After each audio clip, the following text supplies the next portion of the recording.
Reāli man ir tāda situācija, ka visi man ir iesaukuši par Jūras akmens galvu. Tāpēc vienkārši, kad es diezgan bieži uzvaru ar akmeni, 90% cīņu šajā čempionātā es esmu uzvarējis tieši ar akmeni. Un varbūt tas ir labi, ka viņi tā domā, jo tas ir pluss un arī mīnus. Bet tu esi tagad piestrādājis arī pie pārējām kombinācijām? Jā, es tagad uzzināju, ka vēl ir 2 kombinācijas. Es tagad apgūstu to. Man ir arī treneris mājās, palīdz mazais brālis. Viņš man dzīvē ir ļoti daudz palīdzējis, kopš viņš ir piedzimis.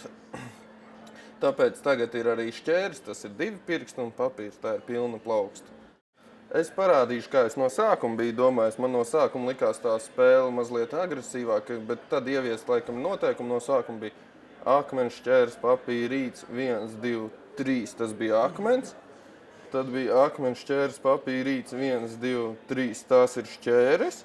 Un akmens, šķērs, papīra, rīts, 1, 2, 3, tas ir papīrs, bet vairāk meitnē, man liekas, domāts.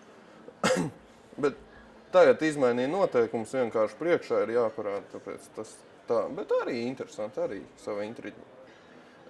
Reāli es ar to, man liekas, tā ir vispār mana sūtība.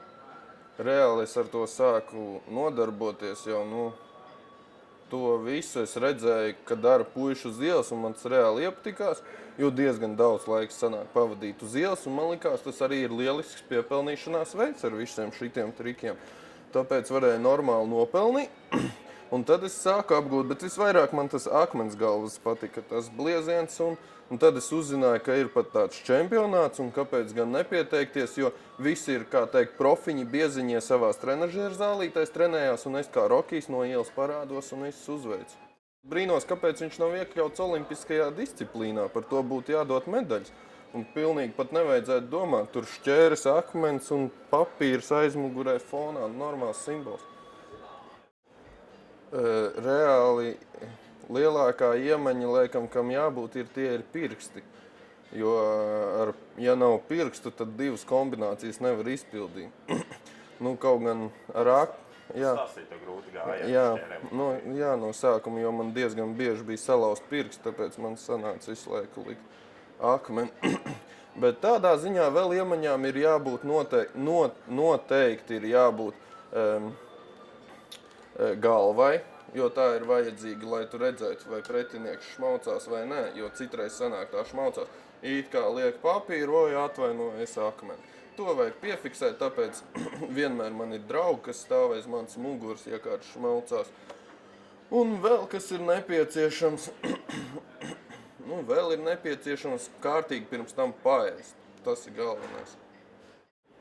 It kā jau saka, ka to akmeni pret meiteni nevar izmantot, bet ja paskatās no tā savādāk, pieņemsim, meitenes jau grib vienlīdzību vienmēr tur viss pārējais, tāpēc es viņām prasu, kāpēc jūs neejat no kuģa ogles krāmēt nost, ja jūs gribat būt tādi paši kā čaļi, jo es nezinu labāk darbu, kā krāmēt ogles, tāpēc man ir vienalga, ar ko čikāties.